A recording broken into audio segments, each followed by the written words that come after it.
absolutely. Wow, that's loud.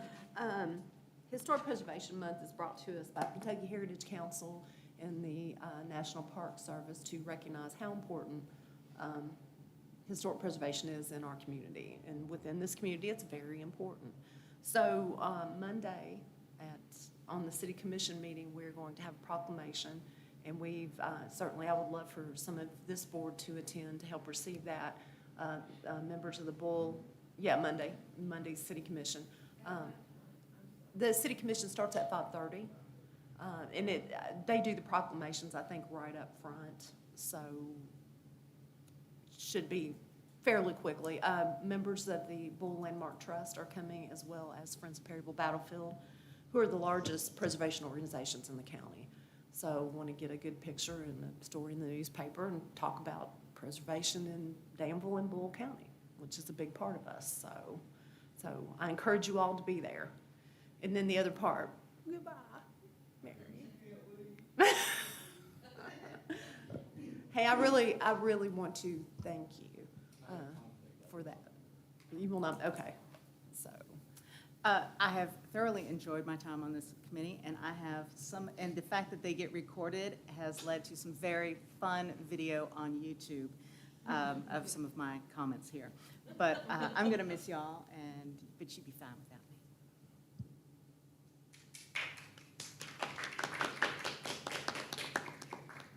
Have fun and enjoy. We want you to enjoy, although we're gonna miss you terribly, so.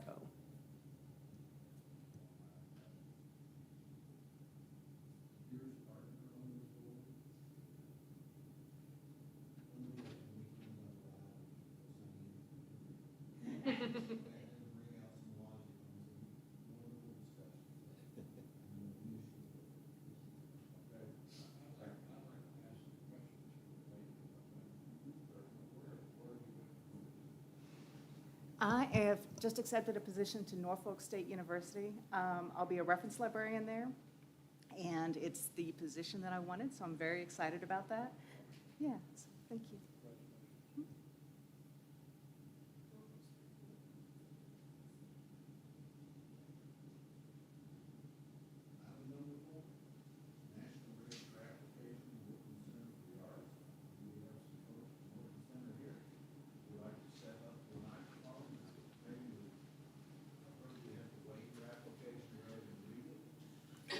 That's great. It's heavy.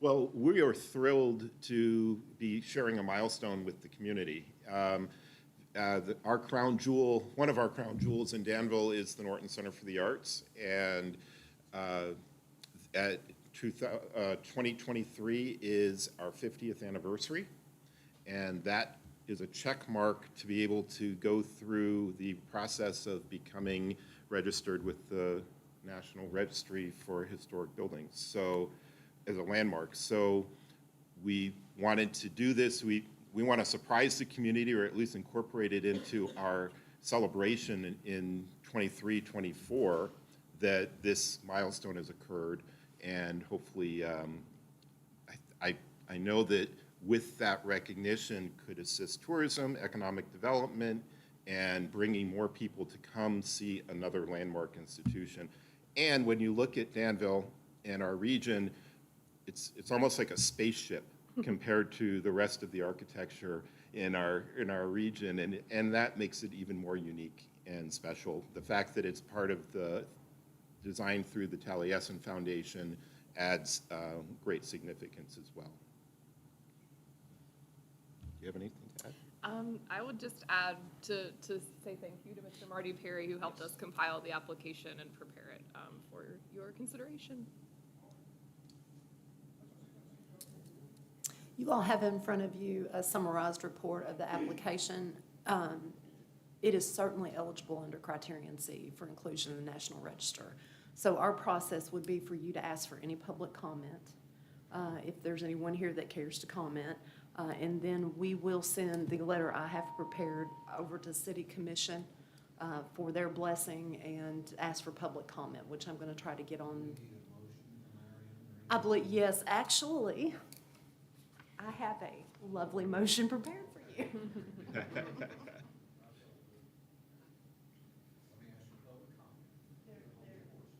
And that's what will go to city commission. There's your motion, John. But first of all, any public comment? Having heard none, I assume there is no further public comment, and I recognize Mayor Bowles. Well, isn't this wonderful? All the further motions. Should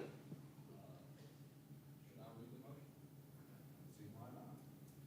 North Center of the Arts is an excellent example of architecture and eligibility under the criteria C of the National Record of Historic Places.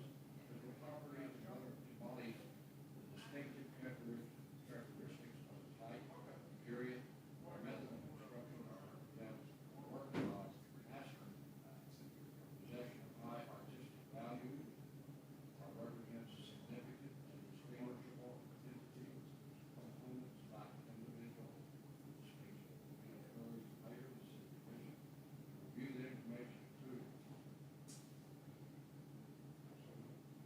Have a motion? I have a second. Mr. Gerard, any further discussion? Have- Yes. I don't know if you've ever seen a brochure that was done, which was called the 25-year tune-up, and which, my husband did that brochure, but to connect with the public and talk about the traffic that has been on all the carpet, why it didn't replace, we got all the shoes that have been donated to the Salvation Army. So it's like a stack of shoes almost up to that clock. Were you just a teenager then? Apparently. I have to tell you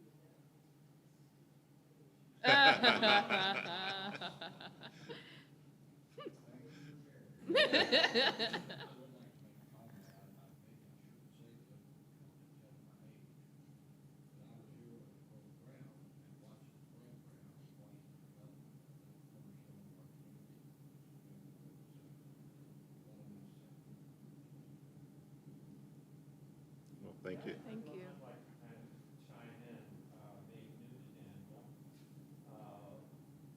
Moved here for numerous reasons, but the theater was a big part of it. I think Danville and the surrounding area is really blessed to have that kind of facility. It's rare that a town this size has such a fun facility. I enjoy going to performances. It's pretty special. Thanks. Thank you. Did not Jane Gordon make the donation of $3 million, I believe, to build that back then? She was the wife of her husband, that being I know she contributed part of it. Chauncey Newland was actually Frank Lloyd Wright's attorney, and he was also the attorney for the Guggenheim. He sat on the board and was legal counsel for the Guggenheim Museum. And he made a pledge, the college, he was on the board of Center College at the time as a trustee, and a deal was made that no local dollars would go into building it, and he found tax breaks for all of his clients in New York and abroad that put this building together. And I'm sure Jane at Morton Norton at some point was part of that too.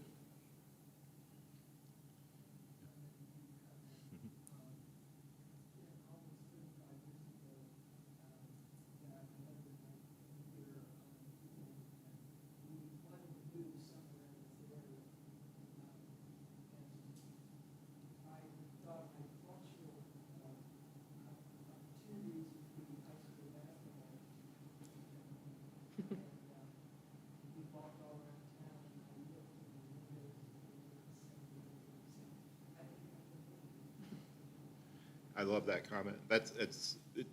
We try to work with as many businesses in the hospital, especially when they're recruiting for positions, to let people know that the quality of life in our community is equal, if not better, than larger cities because we have so many other amenities that a smaller community can provide. So the Norton Center truly has been a way to help economic development, quality of life, and we have been honored to be part of bringing the shows in, and both performing in visual arts and all of the different programs for the past years, keeping the legacy going.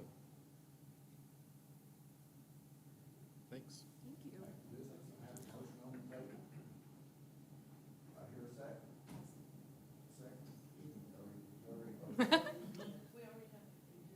Went back to comments, return to comments. Have a motion, have a second, all in favor? Aye. Motion passed. Thank you all. Thank you so much. Thank you.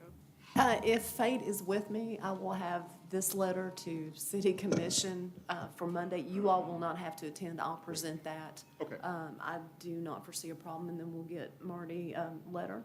And I want to say the Norton's been a big part of my life for a long time, and I got to see the Chieftains right before COVID. Yes, that was fantastic. It was awesome. And what a way to think about now. But thank you all. We'll get you straightened up and welcome to the National Register. Thank you so One more much. step. Thank you. All right.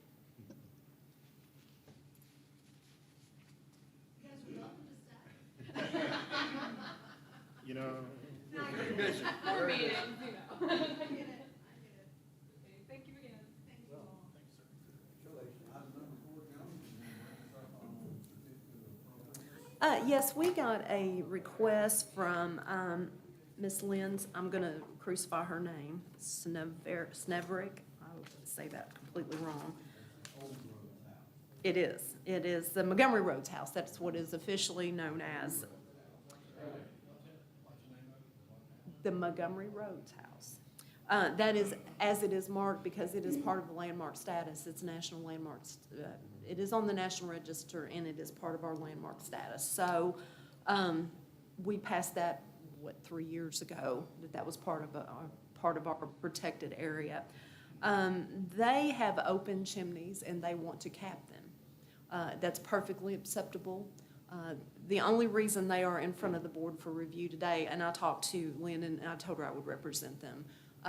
The chimney caps that they're putting on there change the profile of the chimney, in that you can see there's a little cupola-looking copper thing that fits over it. It's ventilated, which will help them keep the chimneys dry. I'm not a big fan of completely capping and sealing off chimneys because I think brick houses need to breathe, and that's one of the ways they do that. So I think it's perfectly appropriate. It's completely removable. It is not damaging any of the existing profile at all. So if any time they want to take that off, it's not going to change the profile of the original chimney. That's right. And with that capping, it'll help ventilate it. So I recommend approve without conditions, and happy to answer any questions you have on it. I just want to say that really, they were already capped, but in our last windstorm, they ended up in my yard. Uncapped. So it's maintenance as much as anything. It is. Motion to accept. Second. Have a second. Any further discussion? Any no further discussion? All in favor? Aye. Inform and thank them for being good stewards of our property. Certainly will. They had quite a bit of damage. I think a big tree went down, and the window work that you all are seeing over there, they're just really repairing the wood mullions in the windows. So that's not a requirement to come in front of us. I've had some folks ask me, oh, what are they doing? They're just repairing the windows. So if you see something boarded up, they're gonna take them out and repair them a few at a time, so. We'll start to speak on item number 6, approve COA. Yes, sir. Let's see here. Let me get through all of the, 101, 103 East Main Street came before you all with the window project. We went back and reworked it. They, went through the proper, window to put in the casement in the attics. So after I'd sent you all the information, our staff approved it. I see that they have the work done. I think they are also working on getting that house on the National Register because it's eligible, and then they will be able to get through the tax credit program. So I think they're working through that. 120 South 4th Street was a window sign, as well as 475 West Main Street, Suite 1 and Suite 2 were both window graphic signs. All of those were conforming and within the size limitations that we require. So those were staff approved. Nothing real sexy, just window signs. So that brings you all up to date to the administrative approvals. Thank you, ma'am. That sure makes our life easier. Item number 7, discussion about boundary amendments. City manager or city attorney present today, ma'am. No, I do not see them, sir. And I would entertain a motion to table this until one or both of those individuals is present to explain what our position is. Got a question. Yes, sir. Can we discuss the ins and outs of this, diagram that you got on that? We can, but until we get those individuals here. I kind of just like to ask a question. On Church Street, Broadway to Church Street, you got our section where it's out. Who owns all that? Why that isolated one section where it's out? I missed what this here. That was actually, John, this thing is terribly loud. That was actually part of the boundary amendment that we passed to pull out because those are non-contributing buildings and they sit on the periphery of the existing overlay. That is as well as you will see there's an outlier down there that takes in the Valero station as well as the Dollar General store on the very end of East Main. That was also part of the ones that we requested to be pulled out of the boundary. The other that you're seeing was part of a discussion I had with the city manager and the engineer. They were talking about pulling out Kentucky School of the Deaf from the overlay. I told them that we would have to have a much longer detailed conversation about that with the board, planning and zoning, and several other entities to get that done. No, sir, this would be, Michaela Gary, who's planning and zoning, was in on that conversation. I think what they had envisioned is different than what we actually do. They're talking about part of the master plan that has a large cultural overlay, which is a zoning overlay. That's gonna take a lot. That is a study that has to have public hearings. There's a great deal that goes on with putting that in. So, Off the record. I will say that I am all for tightening up the boundaries of the district for those things that are existing within the district. Kentucky's, the campus down there is problematic in that first it's exempt to begin with because it's owned by the state. Secondly, our guidelines really are very, they're not very restrictive on new development. Our guidelines really want you to look at street setbacks, the way the community is already set up. The problem with that campus, there's no development on it. So we really wouldn't have anything to go on to set that.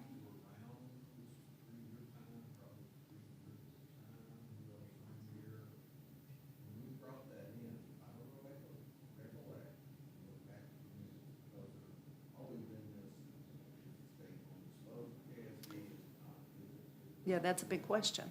And part of our thought at the time were in order to protect it, was bring it in, even though we have no control, because it's government property. But should the government go for selling it to John Bowen, and suddenly we've got a say in that property. That was the thought. Sure. Sudden development before we go, ooh, what happened? You may have been around. Right, and that is not altogether a bad thing. It does give it some protection, but the problem with our new development guidelines, they're not very restrictive.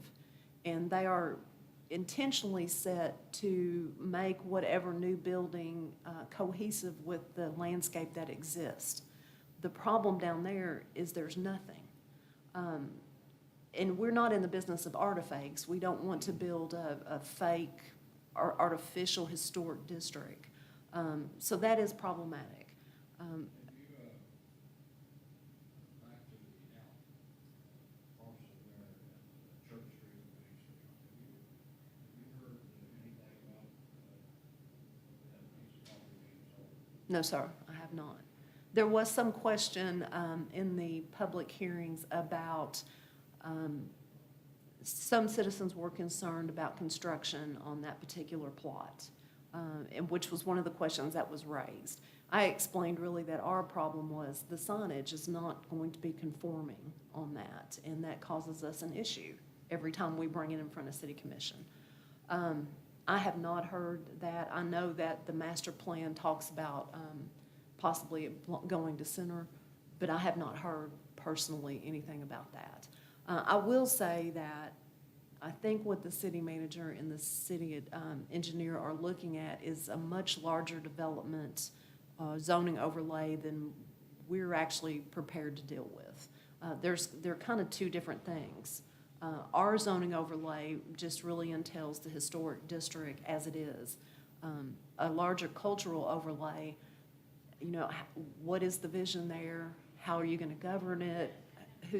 These are all things that haven't been answered, so I'm not sure what our role in that is, which is one of the reasons we need to have a bigger discussion about this. Are you involved in the dialogue with the city when it comes to issues like this? Do they keep you informed? No. Should not they keep us informed? I think they should. Well, which brings up another issue. Has the city attorney been participating in these discussions? Very rarely.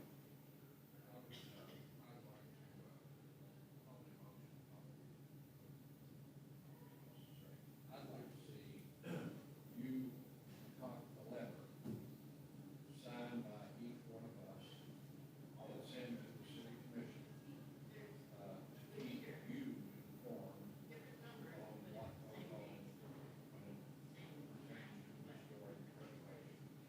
Certainly. Certainly. The master plan, I'm assuming they hired someone out of Louisville to do it. I really we should have been in on that input a little bit more. Sometimes I feel like your steps out really take care of the city. Yeah, I felt that way very much at the city commission meeting the other night, I'm here to tell you. Yeah, that was a train wreck. Completely inappropriate. The city attorney, steps in without any forewarning, slams what was on the agenda. He could have talked to you easily beforehand and said, let's meet. Agreed. Earl. Can we ask?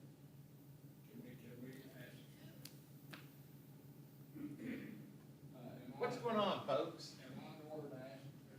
City Manager a question? Wait, we're having an official meeting and you're being recorded. There I you thought, go. I just assumed that. I wanted to say thank you all for your effort volunteering. I know it's a hard role, and I know a lot of you put in a lot of time.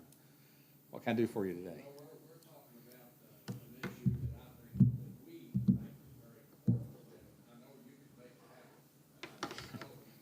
I don't know about that. Go ahead. We would like, add or take away from what I'm going to say, we would like, we would like to get Joni to form a letter signed by each one of us up here to the city commission and you, requesting that she be informed on all issues when it comes to historic preservation endeavors. Yeah. Like, and the reason we feel that way, a lot of times, even when I was where you are, we were just basically stepfather. And I don't believe, we don't, I keep saying, we don't believe that the proper communication is going to her, so we can make right Yeah. Really request your support and your help to make that happen. Yeah, number one, communication's always hard, and that's just a fact. There's, she has an intermediate supervisor between her and I, and that's just part of it. I mean, communication's always hard. We've not really done anything since we've met, strictly because we've been working on the budget and other things.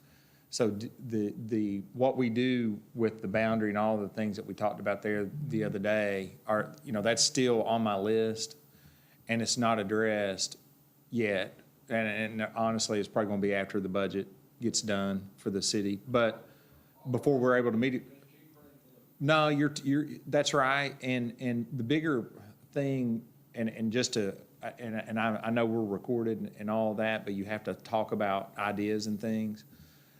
I don't know what you do, how you structure it. We're trying to address staff turnover, and with Joni, I know your immediate supervisor was Bridget, and I know that she's retiring, and so we've got to figure out where she lands. And I honestly, I don't know that, and because we want to do a good job and we want it to be right. We've not decided yet. Well, she can, but I mean, does she need to? Maybe she needs to go to, maybe this board needs to be housed. So what happens now if a developer comes in, and we've dealt with 2 this week, 3 this morning, when someone comes in, we've got so many layers to everything. There's so many different, well, they go over to across the hall to the city. Well, you gotta go talk to the city. Well, you gotta go to Rusty. You gotta go here and there. It seems like we would be, my question is would we be better served to really have one door? And meaning and I'm asking this, and I'm not even mentioning it to her, because I'm still thinking about it, but what if she worked out of planning and zoning's office? What if she had the same job she has now, and I've not even talked to Michaela about it, Miss Jerry. That range of decisions is really, would this department does this function need to be a city position, or is this a community position? Yeah. Yeah, and we're kind of with Bridget's retirement, we're dealing with, we're trying to position codes to be successful, because we know that needs to be, shored up to make sure that's done right. This position does have an element of codes to it, and she's nodding her head. Yeah, we have an enforceable ordinance, and so somebody has to enforce that. I Yeah. can write all the COAs, but it's still gonna be up to codes enforcement to level any fines or deal with problems out there. Yeah, totally agree. And then, we got to deal with parking. That's a major issue. So we're trying to position that correctly and trying to be. So the things that we're trying to prioritize how we are addressing them, right? And so parking, we're trying to deal with that correctly through the police, and we know that we've got a heavy lift on parking this summer to make sure that's done right, because frankly, it's just probably not. I know, but it's not. It's not. How I'm going to analyze it and think about it. That's just my nature. But I don't want it to be. Government should not be cumbersome. It should not require 15 steps. And if we're going to do something, let's try to make it efficient and try to make it functional. Well, it takes a lot of other people besides me, like her, and she's thrown a couple different ideas with just the boundary. But frankly, we've got to go back and talk about it, and we're probably about a month away from me being able to spend significant time on it, to be honest with you. Yeah, and we appreciate you guys. And I know you all got an unheralded vote sometimes, but you all do good work, and we appreciate that. We know you're here. Well, no, that's part of it. It doesn't mind me to talk to you, and I appreciate talking to you. Yes, ma'am.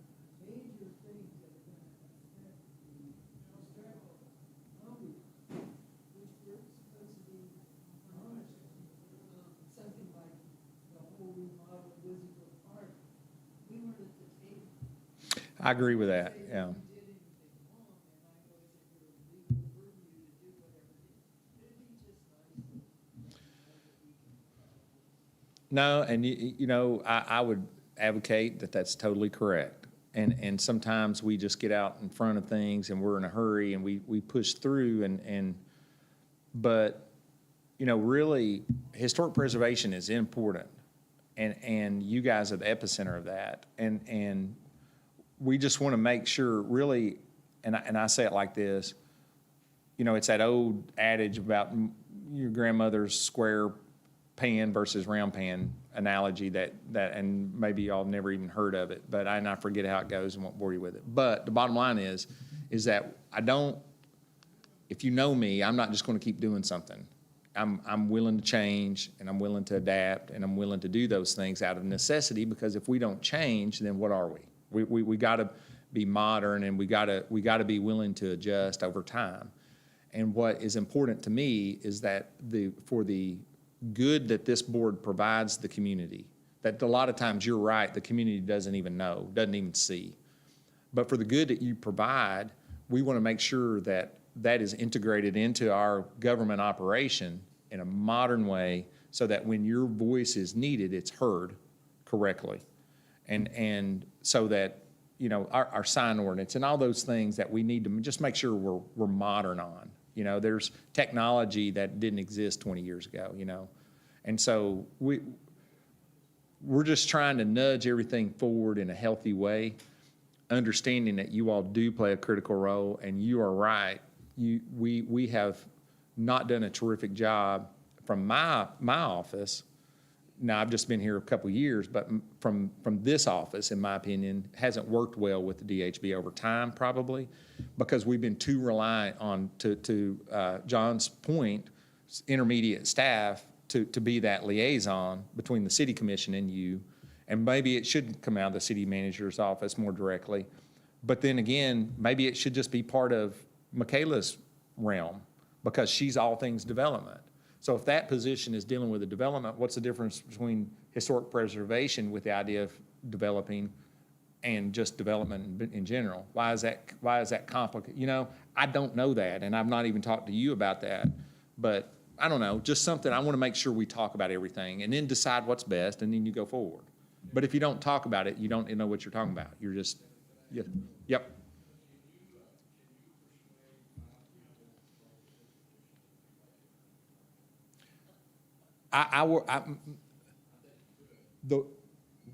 It's my job not to think per se. It's my job to hear 5 people and try to keep my opinions towards what I believe a majority of the direction they want to go in, right? And so that's where I come from. I'm not, everybody always says, well, Earl, you're out doing this and this and this. I'm not. Unless a majority of the commission is tending to form that opinion, I'm not even talking about it, right? I hear what they say. So you've got commission over the last few years that's been willing to talk about things. Sometimes that's met with criticism, but you got to talk. If you don't talk, you don't change. Yeah. Didn't bother me at all. We appreciate you guys. Yep, thank you. Yes, sir.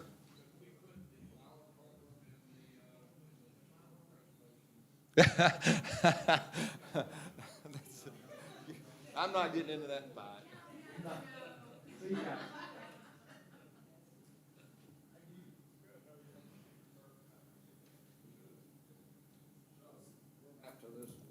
Well, no, the letter, I think we all agreed, yeah, but also the tabling of the. Tabling until Till they have the time. through the budget.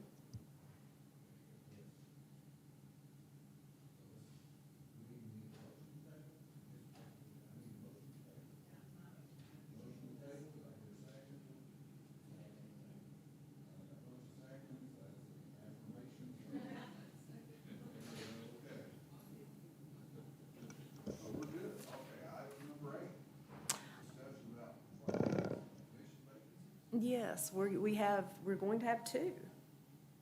We have one that is not filled, that has not been filled for a long time. and Mary's leaving us, so we need to find some qualified folks. I know that you've talked to a couple, so I would encourage any of you and all of you, if you know of someone who's interested in historic preservation, per our guidelines, we need 2 professionals, which Dana and Gary fulfill those as the designer, professional designer and architect. So these could just be citizens that are interested.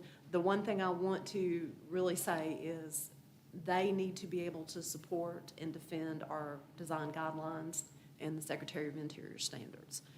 When you come on the board, that is what you're defending.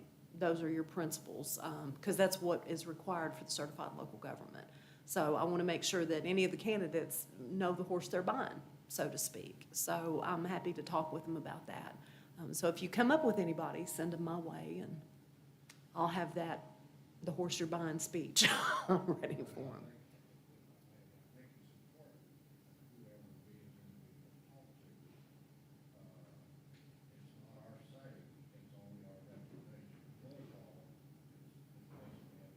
That is correct. Yes, sir. I would form a recommendation to the mayor for the appointing. It would be great if we had more than 2 people who applied, and then there could be a choice. So tell everybody. That would be great. And, you know, we can do an ad in the paper. It is, if we can't find anyone, you know, just talking to somebody, it is within our purview to put an ad out in the paper saying, hey, are you interested in historic preservation? Call us. So we can advertise for that. There's a budget for that, and that's something we can do. Although I would prefer the route of, you know, you all talking to individuals in the community and coming back to me. If we cannot find that, then we do need to move forward.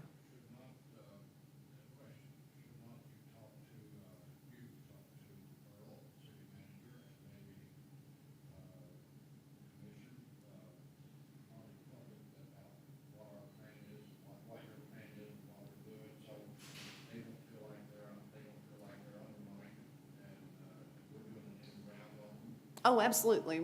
If we get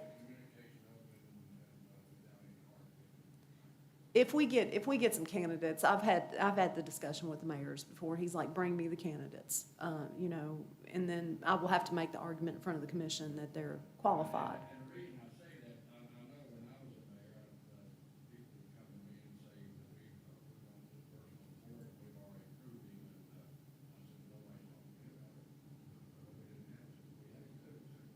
No, you absolutely, it is the mayor's purview to appoint. Sure.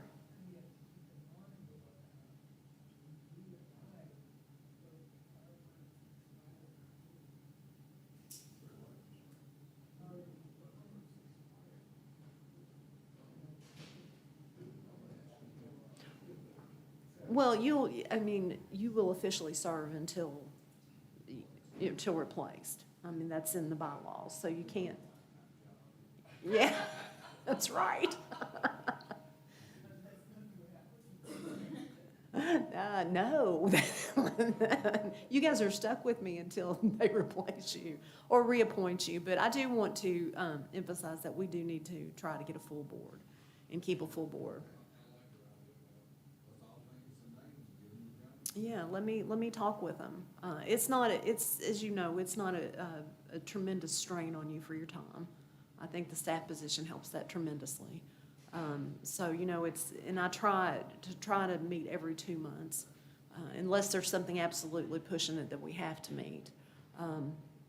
So I just need to find some folks that are interested and who can defend those design guidelines. Because as you all know, it can get sticky occasionally if you have a dissatisfied business owner who's mad over his sign or whatever. So I want folks to understand this is not always lollipops and roses. God, that thing's horrible. So that's pretty much my plea to you, since Mary's running off to Virginia. Okay, folks. I'd like to make a motion to adjourn. There you go. Motion to